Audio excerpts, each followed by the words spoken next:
I have never seen worse sure winners in an election than Republicans right now, because although Donald Trump won the presidency, they are still angry and upset, claiming that because Carrie Lake or Eric Hovde lost their Senate race, the election was somehow rigged. But Trump himself is also furious, even with the outcome of his race, because he is throwing a temper tantrum on Truth Social over a specific former Trump administration official who criticized him during the campaign, really just having a meltdown and demonstrating one of the many reasons why we knew he was unfit for the presidency. And we are going to get into all of that, but before we do, if I could quickly ask you to leave a like on this video, and if you enjoy our channel and want to be a part of what we're building here, to hit that subscribe button. It goes a long way, and it really means the world to me. Now, the former Trump administration official who Trump is so mad at is Anthony Scaramucci, who criticized him during the campaign, and one thing that he specifically said today led to a meltdown on Truth Social. But before we get to that, let's check out Scaramucci here.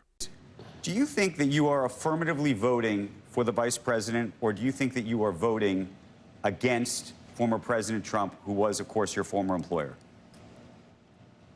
Well, listen, I think the former president is a disaster, and I disagree with Vivek respectfully. He's not a uniter. He's an incredible divider.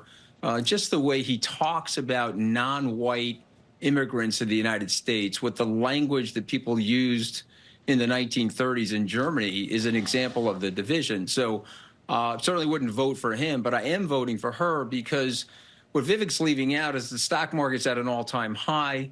We have great economic growth. The unemployment numbers are around 4%, and the economy's doing quite well after COVID. Vivek's mentioning the inflation. We probably don't have enough time on television, but I'm not a political candidate. I actually understand that the inflation was secular and that you can't personalize it. You can't personalize it onto Donald Trump when he sent trillions of dollars into the economy to try to protect people during COVID, and you can't personalize it onto the vice president or the president. Moreover, if you're judging the inflation, we did better than the rest of the world, and our economy recovered faster than the rest of the world. When Vivek's talking about the unrealized capital gains, he's trying to drop a bomb on your viewers, and I understand why he's doing that. But then I could drop another bomb where President Trump is talking about eliminating the independence of the Federal Reserve. And then I could spend 5 minutes on the catastrophic consequences of that. You know, we have the most liquid, deepest capital markets in the world. And if Trump wants to make this like Turkey, that would be an unmitigated disaster. So we both know that's not going to happen. And we know that the unrealized capital gains talk is also not going to happen. But what could happen under Donald Trump is that he deports people. He's talking about deporting 15 million people. It's probably not possible, but a 1.8 million deportation would cost the taxpayers $88 billion, would crush our GDP, and would crush our tax revenue. So let's talk about the realistic things that are going to happen. That's something that's very realistic that the president talks about all the time, and so does his people. So Anthony Scaramucci is just making a completely reasonable and clear case for the many reasons why Kamala Harris should have been able to defeat Donald Trump. Now, something is clearly systemically broken in our country, whether it be voters' understanding of the economy, people's racism and sexism, or just our destroyed media environment that led that to not be the case. But Donald Trump still upset with Scaramucci and thus lashing out at him in a temper tantrum on Truth Social that we can see right here. Trump wrote on Truth Social, Anthony Scaramucci is a major loser who was fired from the administration after only 11 days for his insane brother from another mother interview with Chris Cuomo, then with CNN. Great job by Joe K. So first of all, I have no clue why Trump is still angry with Scaramucci or lashing out or even talking about this when he should be putting together his administration of cultists and people who want to attack our country. But nonetheless, Donald Trump is mad at Anthony Scaramucci because of something that he said today on CNBC referring to Joe K. And I want to check out that clip right here. Aren't you the slightest bit embarrassed or at least humbled about how wrong you were about the feeling of most Americans, let me finish, and for enthusiastically supporting a candidate who a majority of people thought had no business being anywhere near the Oval Office? And you're a Republican, and you saw all the different policies that she was talking about are anathema to what you thought your whole life, and yet you went along with it. Do you ever eat any crow, or not even a little crow wing, like a little capon? Or you just, I mean, Michael Avenatti could still be on TV trashing Trump. You'll always find a place on TV. If he wasn't in prison, he'd still be on CNN running for president with Brian Stelter. Just give me a little bit, Anthony, about how wrong you were. Joe, first of all, I immediately put out a congratulatory tweet. They won, we lost. In the immortal words of Barry Diller when he lost a Paramount deal.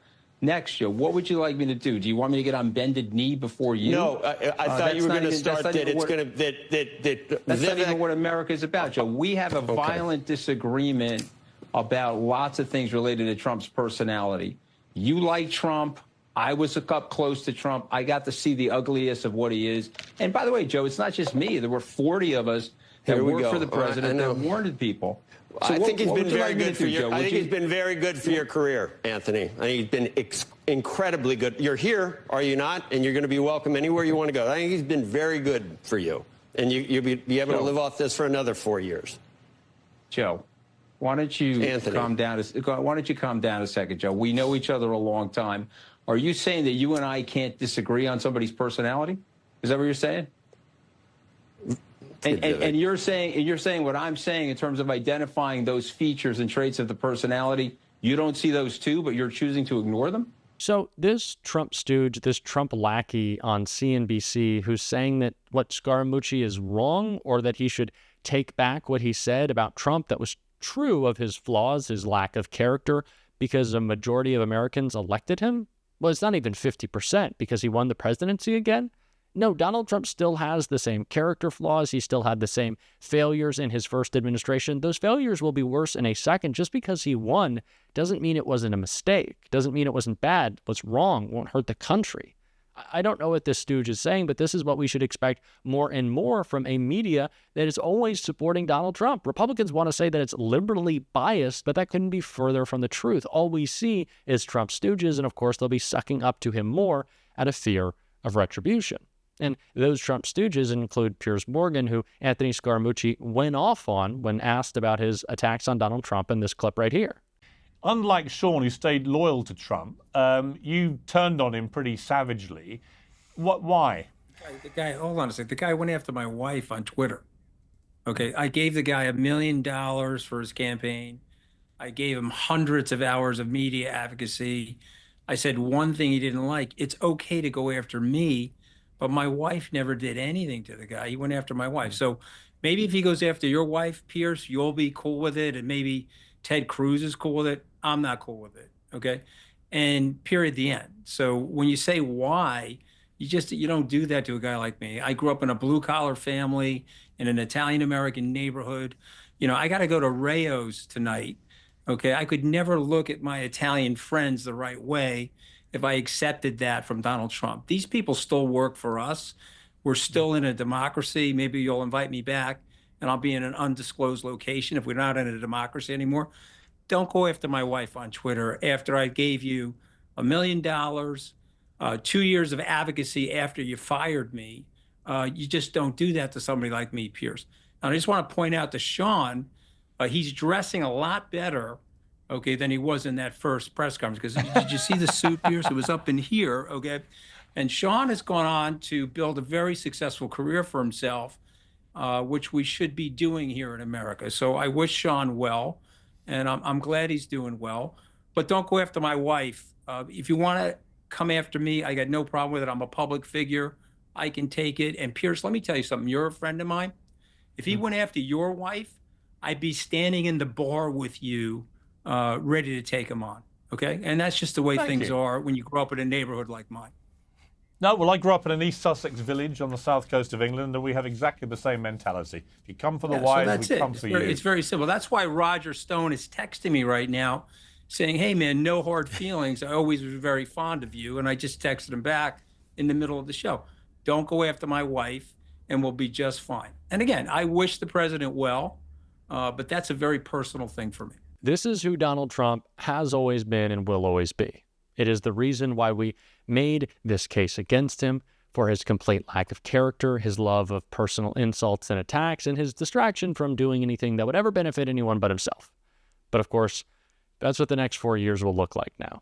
And we have to focus every single day on calling those out and educating people on the failures of Donald Trump. And we have to do that right away because the administration is already coming together. Today, we saw Donald Trump announce the appointment of a Stephen Miller and a Tom Homan to be advisors on immigration policy. Now, Tom Homan was a former ICE director who also authored Project 2025.